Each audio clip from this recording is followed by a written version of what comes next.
안녕하세요.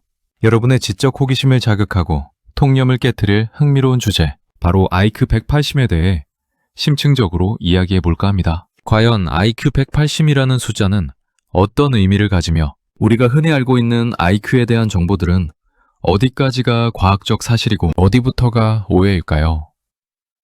오늘 이 모든 궁금증을 명확하게 풀어보는 시간을 가지도록 하겠습니다. IQ 180이라는 숫자를 들으면 어떤 생각이 가장 먼저 떠오르시나요? 아마 대부분의 사람들은 상상하기 어려운 수준의 천재성, 즉 인류 지성의 최상위 극소수를 대표하는 상위 0.0001%의 지성을 연상하실 겁니다. 그리고 이러한 생각은 일정 부분 정확합니다. IQ 180은 통계적으로 볼 때 정말이지 극히 드물고 희귀한 지능 수준을 의미하기 때문입니다. 통계학적인 관점에서 더욱 구체적으로 살펴보면 표준 편차 SD15를 기준으로 했을 때 IQ 180은 약 2074만 명 중 단 한 명꼴로 나타나는 매우 희소한 수치입니다. 이 수치가 얼마나 놀랍고 대단한 것인지 실감하기 위해 전 세계 인구를 대략 80억 명으로 가정하고 계산해보면 IQ 180인 사람은 전 세계의 채 400명도 되지 않는다는 경이로운 결과가 나옵니다. 정말 어마어마하고 압도적인 숫자라고 할 수 있죠. 만약 표준 편차 24를 기준으로 보더라도 IQ 1080은 상위 약 2330명 중 단 한 명, 즉 전체 인구의 상위 0.04%에 해당하는 초고지능으로 분류됩니다. 이처럼 IQ 180이라는 수치는 단순한 높은 지능을 훨씬 뛰어넘어 거의 신의 영역에 가까운 압도적인 지적 능력을 상징하는 지표임에는 틀림이 없습니다. 그 자체로 경외심을 불러일으키는 숫자라고 할 수 있겠습니다. 하지만 여기서 우리는 한 가지 매우 중요한 질문을 던져야 합니다. 과연 현재 우리가 사용하는 IQ 테스트라는 도구가 이처럼 비범하고 극단적으로 높은 지능을 정확하고 신뢰성 있게 측정할 수 있을까요? IQ 테스트는 인간 지능의 복합적인 요소들 중 특정 측면들을 수치화하여 객관적으로 비교하고자 하는 시도입니다. 다양한 종류의 IQ 테스트가 존재하며 대표적으로 웩슬러 지능 검사, 웩슬러 Adult Intelligence Scale WAIS나 스탠포드 비넷 지능 검사, 스탠포드 비넷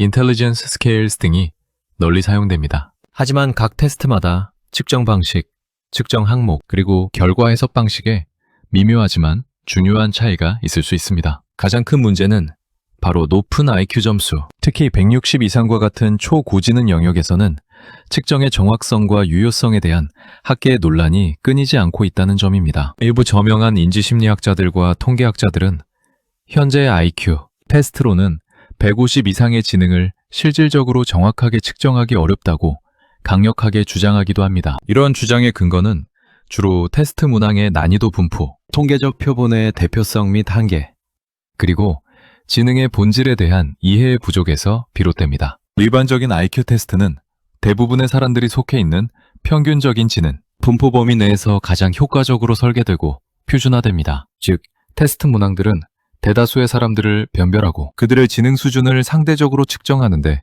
초점을 맞추고 있다는 의미입니다. 그렇기 때문에 극단적으로 높은 지능을 가진 사람들의 경우 테스트 문항들이 그들의 미묘한 지적 차이나 독특한 사고방식을 효과적으로 변별해내지 못할 수 있습니다. 마치 일반적인 부엌 저울로는 아주 미세한 먼지, 한 톨의 무게를 정확하게 측정할 수 없는 것과 같은 이치입니다. 저울이 측정할 수 있는 최소 단위가 있기 때문이죠. 이처럼 IQ 테스트도 측정할 수 있는 최소 변별 단위 또는 최대 변별 한계가 존재한다고 볼 수 있습니다. 결국 IQ 180이라는 수치가 주는 압도적이고 환상적인 느낌은 실제 IQ 테스트의 측정, 한계와 통계적 제약으로 인해 다소 과장되거나 심지어는 오해될 수 있는 부분이 분명히 존재한다는 것을 우리가 깊이 인지해야 합니다. 안타깝게도 일부 상업적인 광고나 마케팅에서 IQ 180 이상만이 풀 수 있는 문제 또는 천재들만을 위한 특별한 프로그램과 같은 자극적이고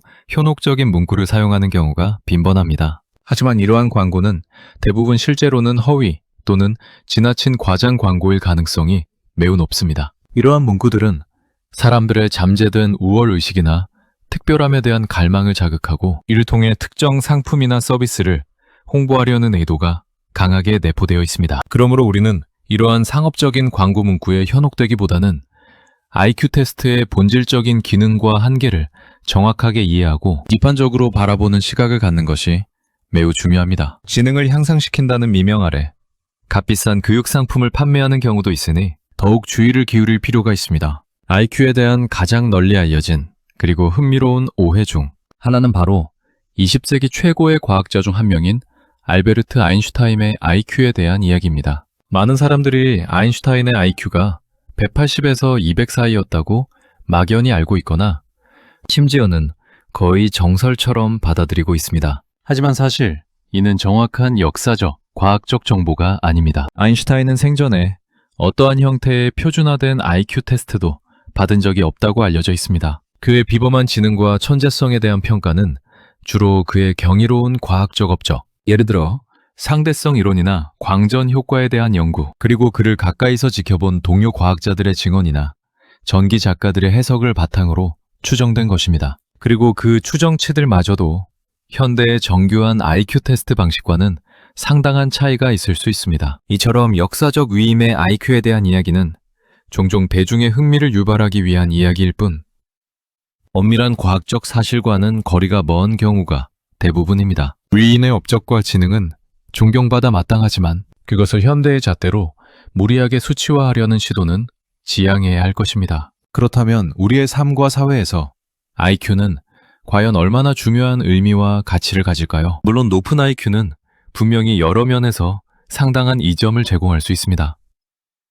예를 들어 복잡한 문제 해결 능력, 새로운 정보를 빠르게 습득하고 이해하는 학습 속도, 논리적 사고력, 추상적 사고 능력 등은 높은 IQ와 밀접한 관련이 있습니다. 학업 성취도나 특정 전문 분야에서의 성공에 긍정적인 영향을 미칠 수도 있습니다. 하지만 여기서 간과해서는 안 될 매우 중요한 사실이 있습니다. IQ는 결코 게임의 가치나 잠재력, 그리고 사회적 성공을 평가하는 유일한 기준이 되어서는 안 된다는 것입니다. 우리 인간의 삶을 풍요롭게 만들고 공동체에 기여하며 궁극적인 행복을 추구하는 데에는 지능 외에도 셀 수 없이 많은 다양한 요소들이 복합적으로 작용합니다. 예를 들어 기발한 아이디어를 창출하는 창의성, 타인의 감정을 이해하고 공감하며 자신의 감정을 조절하는 감성지능 EQ, 목표를 향해 끈기 있게 노력하는 인내심과 끈기, 다른 사람들과 효과적으로 협력하고 소통하는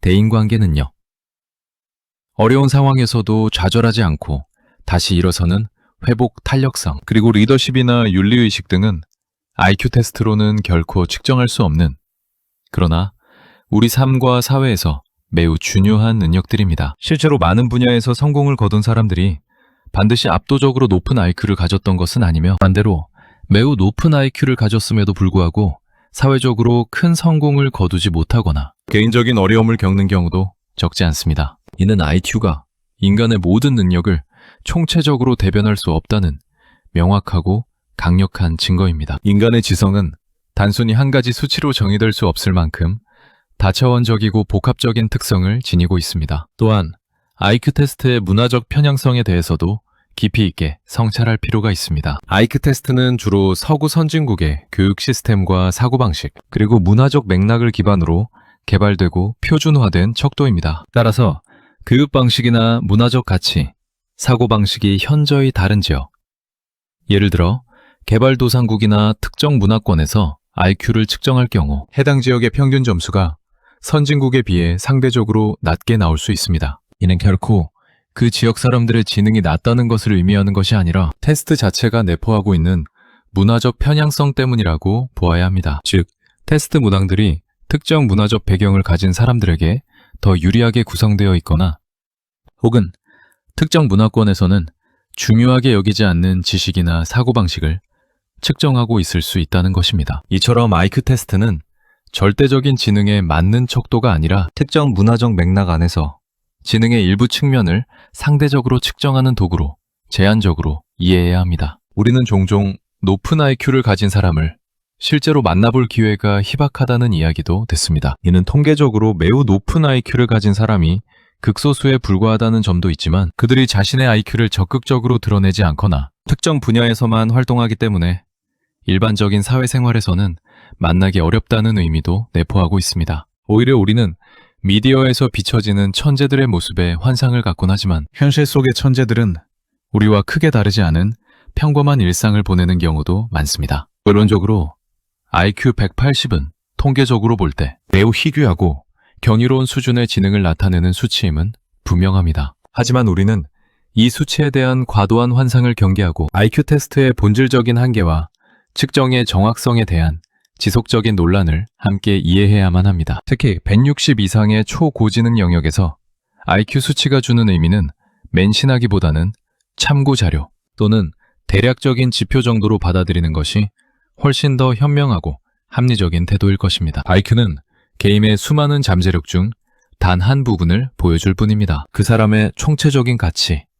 인격, 그리고 사회적 기여도를 IQ라는 단 하나의 숫자로 규정하거나 판단하는 것은 매우 위험하고 편협한 생각입니다. 우리가 살아가면서 진정으로 필요한 능력은 IQ 외에도 무수히 많으며 이러한 다양한 능력들이 서로 조화를 이루고 상호작용할 때 비로소 진정한 의미의 성공, 만족스러운 삶, 그리고 공동체에 대한 기여를 이룰 수 있습니다. 그러므로 우리는 IQ라는 숫자에만 과도하게 집착하거나 맹목적으로 추구하기보다는 자신의 고유한 강점을 끊임없이 발견하고 발전시키며 다양한 지적, 감성적, 사회적 능력을 균형 있게 함양하는 데 집중하는 것이 훨씬 더 중요합니다. 궁극적으로 인간의 지능은 단순히 문제를 푸는 능력만을 의미하지 않습니다. 그것은 세상을 이해하고 새로운 것을 창조하며 타인과 소통하고 삶의 의미를 찾아가는 복합적인 과정입니다. IQ는